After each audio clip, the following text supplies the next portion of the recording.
Hello everyone, welcome in my YouTube channel. आज के इस वीडियो लेक्चर में हम डिस्कस करेंगे clinical disorder with alkali and alkaline earth metal and their remedies. तो इसके अंदर क्या है कि हमें क्या करना है, अल्कली और जो अल्कलाइन अर्थ मेटल्स हैं उनके बारे में, उनका जो क्लिनिकल डिसऑर्डर है उसके बारे में पढ़ना है और उनकी क्या किस तरीके की रेमेडीज़ होती हैं, किस तरीके से वो जो है ट्रीटमेंट में हेल्प करते हैं। तो इन सब के बेसिस पे आज हम इनको स्टडी करेंगे।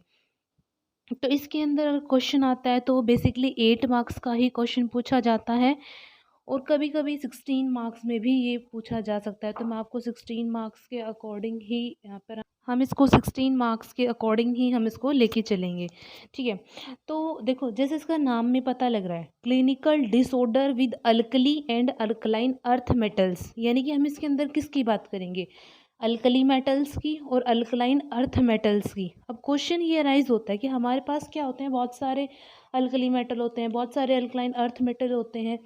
तो हम सभी के बारे में एक एक मतलब हर मेटल के बारे में अलग अलग करेंगे तो यहाँ पे बहुत ज़्यादा बड़ा हो जाता है। इसलिए हम क्या करते हैं, कुछ हम अल्कली मेटल्स के बारे में डिस्कस कर लेंगे और कुछ हम किसके बारे में डिस्कस कर लेंगे, अल्कलाइन अर्थ मेटल। और क्वेश्चन को इस तरीके से बना देंगे कि अगर 16 मार्क्स के अंदर ये क्वेश्चन आए तो हम उसको ईजिली अटैम्प्ट कर सकें। तो स्टार्ट करते हैं। तो देखो, अल्कली मेटल और अल्कलाइन मेटल एस ब्लॉक से बिलोंग करते हैं, सभी को पता है।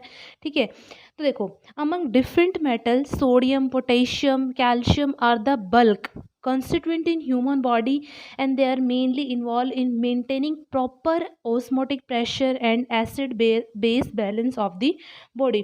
इसमें देखो, सबसे पहले हमने ये थोड़ा सा इंट्रोडक्टरी पार्ट बताया है कि हमारे बॉडी जो होते हैं, हमारे शरीर के अंदर ना बहुत सारे जो है मेटल्स पाए जाते हैं। जैसे सोडियम होता है, पोटेशियम, सोडियम पोटेशियम पंप होता है, कैल्शियम पंप होता है। मतलब इनकी जो अमाउंट है वो हमारी बॉडी के अंदर क्या पाई जाती है, बहुत ही ज़्यादा अमाउंट में पाई जाती है। तो अगर ये एलिमेंट्स हमारी बॉडी के अंदर ज़्यादा अमाउंट के अंदर पाए जाते हैं तो हम बेसिकली क्या करेंगे, इन्हीं के बारे में स्टडी कर लेते हैं क्योंकि ये हमसे रिलेटेड भी हैं। ठीक है, तो ये क्या करते हैं, इसके अंदर हम पढ़ेंगे सोडियम, पोटेशियम, कैल्शियम, जो हमारी शरीर के अंदर बहुत ही ज़्यादा मात्रा में पाए जाते हैं, जो कि क्या करते हैं, जो मेटल्स होते हैं हमारे बॉडी के अंदर, जो ऑस्मोटिक प्रेशर होता है या फिर हमारी बॉडी के अंदर जो एसिड बेस का बैलेंस होता है उसको क्या करते हैं, ये कंट्रोल करते हैं। ठीक है, ये तो हमने बता दिया इसका इतना इंट्रोडक्टरी पार्ट के अंदर। अब हम देख लेते हैं हर एक मतलब मेटल के बारे में अलग अलग स्पेसिफिक किस तरीके से हम इसे लिखेंगे। तो सबसे पहले हमने लिया है सोडियम मेटल के बारे में। Sodium metal maintain normal blood pressure, support the work of your nerve and muscles. जो सोडियम मेटल होता है वो हमारे नॉर्मली हमारा जो ब्लड प्रेशर होता है उसको मेंटेन करता है और हमारी जो मसल्स होती हैं या जो नर्व्स होती हैं उनको भी ये क्या करता है, मेंटेन करता है। वो जो काम कर रही हैं उस काम की प्रॉपर फंक्शनिंग जो करवाता है वो कौन सा मेटल होता है, sodium metal. A normal sodium level is between 135 and 145 milli equivalent per liter। जो एक नॉर्मल ह्यूमन बॉडी होती है उस नॉर्मल ह्यूमन बॉडी के अंदर सोडियम का जो लेवल है वो 135 से 145 के बीच में रहना चाहिए नॉर्मल पर्सन को। ठीक है, अगर सोडियम की कंसंट्रेशन हमारी बॉडी के अंदर कम हो जाए या ज़्यादा हो जाए तो उससे क्या होगा, हम उसके बारे में पढ़ेंगे।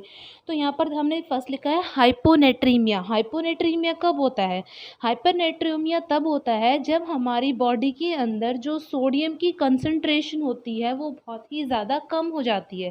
देखो, हम पढ़ रहे हैं clinical alkali and alkaline earth metals and their remedy. तो सबसे पहले हमने बताया कैसे लिखेंगे कि सबसे ये हम लेंगे एस ब्लॉक से। एस ब्लॉक में बहुत सारे एलिमेंट होते हैं लेकिन हमने वहाँ से कुछ स्पेसिफिक एलिमेंट्स को ही, स्पेसिफिक मेटल्स को ही लिया है, जैसे sodium, potassium, calcium. In specific metals को ही इसलिए लिया हमने क्योंकि हमारी बॉडी के अंदर इनकी जो रिक्वायरमेंट है वो इनकी जो रिक्वायरमेंट है वो हमारी बॉडी के अंदर होती है। जिसकी तो एग्जांपल के लिए मैंने सोडियम ले लिया, पोटेशियम ले लिया, कैल्शियम ले लिया। ठीक है, इतना लिखने के बाद सबसे पहले हमने सोडियम की बात करेंगे। तो सोडियम क्या करता है, हमारी बॉडी के जो ब्लड प्रेशर है उसको मेंटेन करता है, हमारे नर्व मसल्स अच्छे से वर्क करें इस चीज़ में वो हेल्प करता है। एक नॉर्मल इंसान जो है उसके अंदर सोडियम का जो लेवल है वो 135 से 145 मिली इक्विवेलेंट पर लीटर के बीच में होना चाहिए। अगर इससे कम है तो उससे जो प्रॉब्लम क्रिएट होती है that is hyponatremia. It occurs when the concentration of sodium in your blood is abnormally low. कि जब हमारे शरीर के अंदर सोडियम की कंसंट्रेशन बहुत ही ज़्यादा लो हो जाती है तो उस केस को हम क्या बोलते हैं, हाइपोनेट्रीमिया। ठीक है। नेक्स्ट है, sodium is an electrolyte and it helps regulate the amount of water that is in and around the cells. Sodium जो होता है ना, सोडियम किसकी तरह काम करता है, सोडियम एक इलेक्ट्रोलाइट की तरह हमारी बॉडी के अंदर काम करता है। इलेक्ट्रोलाइट की तरह काम करने से क्या होगा कि इट हेल्प रेगुलेट द, तो हमारी बॉडी के अंदर क्या होता है, जो वाटर का रेगुलेशन है उसको क्या करता है, मेंटेन करता है हमारी सेल्स के अराउंड। अगर सोडियम की कंसंट्रेशन बॉडी के अंदर कम हुई वो कहलाता है हाइपरनेट्रोमिया। ठीक है। सोडियम एक इलेक्ट्रोलाइट है तो वो हमारी बॉडी के अंदर जो वाटर की अमाउंट है उसको रेगुलेट करवाने में हेल्प करता है। हेल्प कहाँ करता है, हमारी अराउंड दी सेल्स के अराउंड जो है वो हमारे यहाँ पे हेल्प करता है। आगे हम देखते हैं next, sign and symptoms of hypernatremia. क्या क्या साइन या फिर सिम्टम्स हो सकते हैं हाइपरनेट्रीमिया के। तो हाइपोनेट्रीमिया के अंदर हमें क्या पता लगा यहाँ पर कि इसके अंदर हमारे शरीर के अंदर सोडियम की कंसंट्रेशन एबनॉर्मली बहुत ही कम हो जाती है। ठीक है। तो इसकी वजह से क्या क्या हो सकता है, हमें वॉमिटिंग हो सकती है, उल्टियाँ हो सकती हैं, हेडेक हो सकता है, कन्फ्यूज़न हो सकती हैं, हम कोमा में भी जा सकते हैं और हमारी एनर्जी का भी लॉस हो सकता है। इसके लिए ट्रीटमेंट क्या क्या कर सकते हैं हम ताकि हमारी बॉडी के अंदर सोडियम की कमी ना आए। बहुत ज़्यादा अमाउंट में हम वाटर का इंटेक कर सकते हैं। Doctor may recommended IV sodium solution to slowly raise the sodium level in your blood. Doctors क्या करते हैं, आईवी सोडियम सॉल्यूशन हमें प्रोवाइड करवाते हैं, उसकी टैबलेट देते हैं, उसके डोजेस जो भी होंगे वो हमें प्रोवाइड करवाते हैं ताकि हमारे जो ब्लड के अंदर सोडियम का लेवल क्या हो जाए, इंक्रीज हो जाए। तो ये ट्रीटमेंट देते हैं। या फिर हम मेडिकेशंस करते हैं, मेडिकेशन से भी ये प्रॉब्लम क्या हो सकती है, रिमूव हो सकती है। तो ये हमने सोडियम के बारे में पढ़ लिया। सोडियम मेटल क्या था, क्या हमारी बॉडी के अंदर क्या काम करता है, उसकी कंसंट्रेशन कम हो जाएगी तो क्या होगा, साइन सिम्टम्स क्या होंगे उसके, उसका ट्रीटमेंट क्या होगा। यहाँ तक एक हमारे पास हो गया। सेकंड हम बात कर लेते हैं पोटेशियम मेटल की। पोटेशियम क्या करता है कि the total potassium content in a healthy adult is 70 kilogram. जो पोटेशियम का कंटेंट होता है एक हेल्दी पर्सन के अंदर that is 70 kilogram, is about 400 milli equivalent per litre in extracellular fluid. और एक्स्ट्रा सेलुलर फ्लूइड के अंदर कितना होना चाहिए, 400 होना चाहिए। ठीक है। If concentration of potassium is too high, अगर पोटेशियम की कंसंट्रेशन हमारी बॉडी के अंदर बहुत ही ज़्यादा हो जाए तो हम उसको क्या बोलेंगे, हाइपर कैलीमिया। और अगर कंसंट्रेशन जो है पोटेशियम की वो हमारी बॉडी के अंदर बहुत ज़्यादा कम हो जाती है उसको बोलते हैं हम हाइपोकैलमिया। ठीक है। सबसे पहले हमने अल्कली अल्कलाइन अर्थ मेटल देखा तो बताएंगे एस ब्लॉक से है। एस ब्लॉक से में बहुत सारे होते हैं, उनमें से हमने कुछ स्पेसिफिक लिए। स्पेसिफिक ऐसे लिए जो हमारी बॉडी के अंदर यूज़ करते हैं, बहुत ज़्यादा उनकी रिक्वायरमेंट होती है, वो वाले लिए हमने। फिर हमने सोडियम की बात की, सोडियम क्या काम करता है, सोडियम की कंसंट्रेशन एबनॉर्मली लो हो जाती है तो कौन सी प्रॉब्लम होती है, उसके क्या साइन सिम्टम्स है, क्या उसके ट्रीटमेंट है। उसके बाद हमने मूव ऑन किया पोटेशियम पे। पोटेशियम क्या करता है, हमने बताया पोटेशियम क्या हेल्दी एडल्ट में 70 किलोग्राम होता है और एक्स्ट्रा सेलुलर फ्लूइड में 400 मेगा इक्विवेलेंट पर लीटर होता है। अगर पोटेशियम की कंसंट्रेशन हाई हो जाए तो हाइपरकैलेमिया और पोटेशियम की कंसंट्रेशन लो हो जाए तो हाइपोकैलेमिया। अभी तक हमने ये देखा है। फिर क्या है कि disorder of potassium concentration can involve muscle weakness. अगर हमारी बॉडी के अंदर पोटेशियम का कंसंट्रेशन कम हो जाए या ज़्यादा हो जाए उससे क्या हो जाता है, हमारी मसल्स के अंदर वीकनेस आ जाती है, मसल वीकनेस होनी स्टार्ट हो जाती है। ठीक है। तब हम इसके अंदर अगर हमारी बॉडी के अंदर पोटेशियम की कंसंट्रेशन बहुत ज़्यादा हाई होती है उसकी वजह से हाइपर कैलीमिया होता है, तो हम हाइपर कैलीमिया के बारे में देख लेते हैं। हाइपर कैलेमिया के अंदर क्या होता है, in it the concentration of potassium is greater than 5.2 milli equivalent per litre. इसके अंदर क्या होता है की जो कंसंट्रेशन होती है पोटेशियम की हाइपरकैलेमिया के अंदर वो 5.2 मिली इक्विवेलेंट से भी क्या हो जाती है, ज़्यादा हो जाती है। Increase potassium intake drug that empire renal potassium excretion and acute kidney injury और क्रॉनिक किडनी डिजीज़। इससे क्या होता है, इंक्रीज पोटेशियम, अगर हमने बहुत ही ज़्यादा इंक्रीज पोटेशियम की अमाउंट हमारी बॉडी के अंदर बहुत ही ज़्यादा इंक्रीज हो रही है तो वो क्या करते हैं, पोटेशियम का एक्सक्रीशन एक्यूट किडनी के अंदर इंजरी कर देते हैं, क्रॉनिक किडनी डिजीज़ हो जाती है इसकी वजह से। तो क्या क्या कॉज क्या क्या है इसके, एक्यूट किडनी फेलियर हो सकता है, क्रॉनिक किडनी डिजीज़ हो सकती है, एक एडिसन नाम की डिजीज़ होती है वो हो सकती है, डायबिटीज़ हो सकती है हाइपरकैलेमिया की वजह से। सिम्टम्स क्या क्या होंगे, मसल फटीग होगा, वीकनेस होगा, पैरालिसिस होगा, यूरिन के अंदर भी यूरिन प्रोडक्शन लिटिल और नन और मोर, जो यूरिन है वो ज़्यादा भी हो सकता है और कम भी उसका हो सकता है प्रोडक्शन, ठीक है। तो ये कॉज हो गए ये सिम्टम्स हो गए हाइपरकैलेमिया के। ट्रीटमेंट क्या दे सकते हैं उस पेशेंट को जिसके बॉडी के अंदर पोटेशियम की कंसंट्रेशन बहुत ज़्यादा हाई है, तो हम उसको ऐसी डाइट दें कि जिसके अंदर पोटेशियम की कंसंट्रेशन क्या हो, कम हो, a diet low in potassium. अगर उसके शरीर के अंदर इतनी ज़्यादा अमाउंट हो रही है पोटेशियम की तो उसको जो खाना दे रहे हैं उसके अंदर पोटेशियम की डाइट को कम कर दिया जाए, ये वाला ट्रीटमेंट दे सकते हैं हम उसको। या फिर क्या कर सकते हैं, intravenous administration of glucose and insulin which promote movement of potassium. Intravenous हम कोई इंजेक्शन प्रोवाइड कर दे, ग्लूकोज या इंसुलिन जो क्या करते हैं पोटेशियम की मूवमेंट को प्रमोट करते हैं।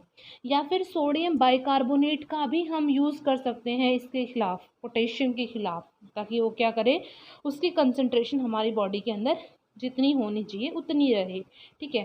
तो ये हो गया हमारे पास हाइपरकैलेमिया। अब नेक्स्ट हम बात कर लेते हैं हाइपोकैलेमिया। तो हाइपोकैलेमिया के अंदर क्या हुआ, low potassium refers to a large than normal potassium level in your blood stream.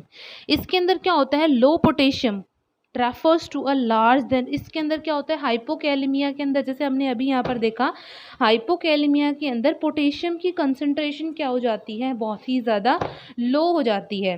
Potassium help in carry electrical signal to cell in your body. Potassium क्या काम करता है, हमारे शरीर के अंदर जो इलेक्ट्रिकल सिग्नल्स होते हैं वो सेल और मतलब हमारे शरीर के अंदर सिग्नल्स पहुंचाने का काम करता है, अगर हमें वन वर्ड में बात करूं तो, ठीक है। तो इसमें क्या हुआ, normally your blood potassium level is 3.6 to 5.2 milli moles per litre. Potassium की जो कंसंट्रेशन होती है एक नॉर्मल ह्यूमन बीइंग के अंदर that is 3.6 to 5.2 milli moles per litre के बीच में यहाँ पे होना चाहिए। अगर इससे कम ज़्यादा है तो वहाँ पर क्या होगा, पोटेशियम की वजह से कोई ना कोई वहाँ पर हाइपोकैलेमिया या फिर हाइपरकैलेमिया की कोई प्रॉब्लम वहाँ पे अराइज होगी। क्या कारण हो सकते हैं हाइपोकैलेमिया के, एक्सेसिव स्वेटिंग, बहुत ज़्यादा पसीना आएगा आपको, ड्रिंकिंग टू मच एल्कोहल, बहुत ही ज़्यादा एल्कोहल पीने से हो सकता है, वॉमिटिंग हो सकती है आपको, डायरिया जैसी प्रॉब्लम हो सकती है, किडनी डिजीज़ हो सकती हैं। सिम्टम्स क्या क्या होंगे, मसल क्रैम्प होगा, वीकनेस होगी, पैरालिसिस, किडनी प्रॉब्लम, कॉन्स्टिपेशंस, इस तरीके की जो है यहाँ पर प्रॉब्लम जो है आपको होंगी अगर आपको हाइपोकैलेमिया है।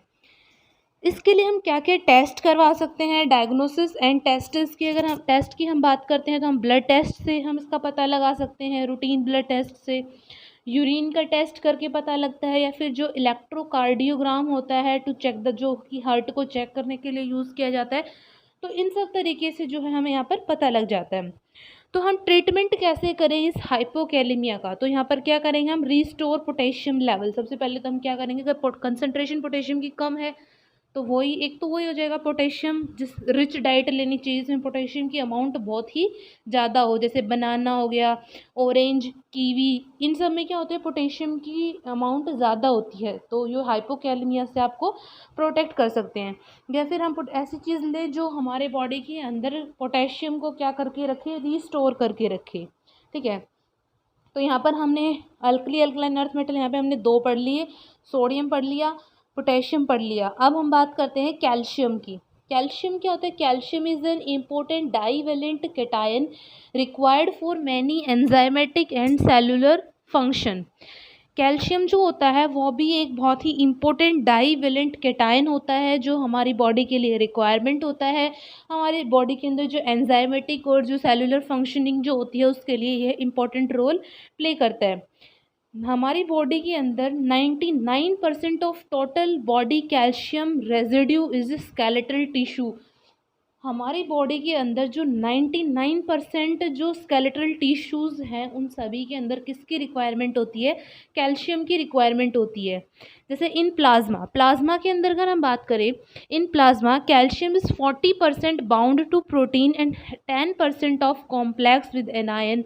The remaining serum calcium is ionize and unbound. यहाँ पे क्या है कि प्लाज्मा के अंदर क्या होता है, कैल्शियम जो होता है वो 40% तो प्रोटीन से बाइंड होता है और 10% किसी के साथ, किसी भी एनायन के साथ क्या बना लेता है, कॉम्प्लेक्स बना लेता है। और जो रिमेनिंग सीरम कैल्शियम जो होता है वो वापस से क्या हो जाता है, आयनाइज हो जाता है या फिर अनबाउंड हो जाता है।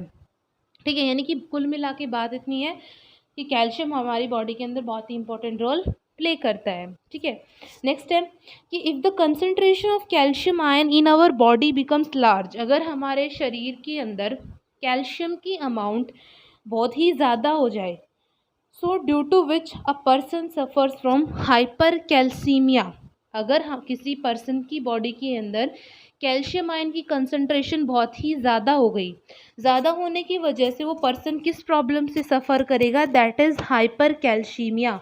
वो डिज़ीज़ कौन सी होगी, हाइपर कैल्सीमिया। अभी डिज़ीज़ के नाम तो आपको याद रखने ही पड़ेंगे यहाँ पे। ठीक है, तो ये होगी हाइपर कैल्सीमिया। तो हम यहाँ पर हाइपर कैल्सीमिया के बारे में देख लेते हैं। हम हाइपर कैल्सीमिया के अंदर क्या होता है, hyper calcaemia is a condition in which calcium level in your blood is above normal. Hyper calcaemia एक ऐसी प्रॉब्लम होती है, ऐसी कंडीशन होती है जिसके अंदर आपकी जो बॉडी होती है उसके अंदर जो कैल्शियम का लेवल होना चाहिए वो उतना नहीं होगी, उससे क्या हो जाता है, ज़्यादा हो जाता है। Hyper calcaemia is usually a result of over reactive thyroid gland. जब हमारी जो थायराइड नहीं, पैराथायराइड ग्लैंड। ठीक है, हाइपर कैल्शियमिया यूजुअली किसकी वजह से होती है, जो हमारी जो पैराथायराइड ग्लैंड होती है उनकी वजह से ये प्रॉब्लम क्रिएट होती है। जो पैराथायराइड ग्लैंड होती है ये थायराइड ग्लैंड के पीछे होती है। पैराथायराइड हार्मोन जो होता है वो बहुत ही इंपॉर्टेंट रोल प्ले करता है हमारी बॉडी के अंदर कैल्शियम और फॉस्फोरस जैसे मिनरल्स को मेंटेन करने के लिए। पैराथायराइड हार्मोन जो है वो रिस्पॉन्सिबल होता है कैल्शियम और फॉस्फोरस जैसे मिनरल्स को हमारी बॉडी के अंदर अच्छे से रेगुलेट करने के अंदर। ठीक है, सिम्टम्स क्या क्या हो सकते हैं, अब यहाँ पर सिम्टम्स क्या क्या हो सकते हैं हाइपर कैल्सीमिया की। Excess calcium makes your kidney works harder, आपकी किडनी का काम करना मुश्किल हो जाएगा किडनी को। ठीक है, आपके स्टमक अपसेट हो जाएगा, आपको वॉमिटिंग होगी, कॉन्स्टिपेशन होगी।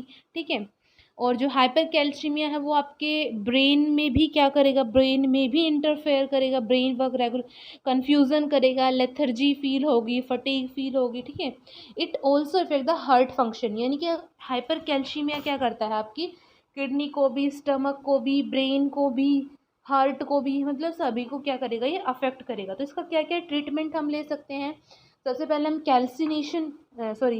कैल्सीटोनिन कर ले सकते हैं। This hormone control calcium level in blood, ये वाला हम जो है हार्मोन यहाँ पर ये जो यूज़ कर सकते हैं।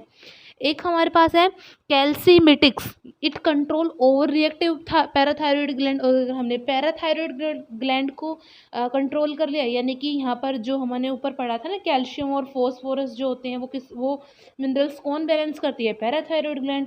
तो अगर हमने इसको कंट्रोल कर लिया तो इजी से कैल्शियम लेवल हमारी बॉडी के अंदर मेंटेन होगा। सेकंड, यहाँ पर हम बायोफॉस्फोनेट्स ले सकते हैं विच क्विकली लोअर कैल्शियम लेवल, जो कि बहुत ही तेज़ी से हमारे बॉडी के अंदर कैल्शियम के लेवल को कम कर देते हैं। ठीक है, तो ये हमने बात की थी हाइपर कैल्सीमिया की। अब हम बात कर लेते हैं hypocalcaemia. Hypocalcaemia is having due to low level of calcium in the blood. अगर आपके बॉडी के अंदर कैल्शियम का लेवल बहुत ही ज़्यादा कम हो गया तो उस केस में क्या होगा, उस केस में वहाँ पर जो प्रॉब्लम राइज होगी उसको हम हाइपोकैल्सीमिया बोलते हैं। क्या क्या सिम्टम्स होंगे इसके, कन्फ्यूज़न हो सकता है, मेमोरी लॉस हो सकती है, डिप्रेशन हो सकता है, मसल क्रैम्प्स हो सकती हैं, वीक और ब्रिटल नेल्स हो सकते हैं, मसल स्पैम्स हो सकते हैं। क्या क्या कारण हैं हाइपोकैल्सीमिया होने के, आपकी डाइट के अंदर विटामिन डी की कमी है, आप जो डाइट ले रहे हो उसके अंदर कैल्शियम की कमी है, हार्मोन आपके बॉडी के अंदर कोई हार्मोनल चेंज हो रहे हैं उनकी वजह से, या फिर आपका कोई जेनेटिक फैक्टर भी इसमें रोल प्ले करता है। तो इसके लिए हमें क्या क्या ट्रीटमेंट लेने चाहिए? सबसे पहले हमें calcium carbonate which is least expensive and has the most elemental calcium, इसका हम यूज कर सकते हैं। कैल्शियम फोस्फेट का यूज़ कर सकते हैं। कैल्शियम लेवलिनेट विद विटामिन डी का हम अगर यहाँ पर यूज़ करें तो हम इजी तरीके से कैल्शियम के लेवल को हमारी बॉडी के अंदर क्योर कर सकते हैं। तो हमने यहाँ पे सोडियम, पोटेशियम और कैल्शियम तीन के बारे में हमने स्टडी कर लिया। अगर 8 मार्क्स के अंदर आए या फिर 16 मार्क्स के अंदर आए तो हम इस तरीके से इस आंसर को फ्रेम करेंगे। सबसे पहले देखो यहाँ पे कुछ भी नहीं है इसके अंदर, साइन सिम्टम्स तो जैसा कि इनमें सभी में सेम से ही है, तो इनमें ज़्यादा कुछ वो नहीं। यहाँ पर क्या याद रखना हमें बेसिकली, हम इससे जैसे कोई भी हमने सोडियम मेटल लिया, कैल्शियम लिया, उनकी वजह से कौन कौन सी प्रॉब्लम हो रही है, क्या उसके ट्रीटमेंट है। साइन सिम्टम्स कॉज सबके सेम है, ठीक है। तो सबसे पहले सोडियम के बारे में बताओ, उसकी कंसंट्रेशन कम ज़्यादा है उसके बारे में बताओ, क्या साइन सिम्टम्स हैं वो बताओ, क्या कारण है वो बताओ, और उसके लिए क्या आपके पास जो है, क्या आपका उसको ट्रीटमेंट दोगे वो बताओ। तो इस तरीके से हम क्या करेंगे, इस आंसर को फ्रेम करेंगे।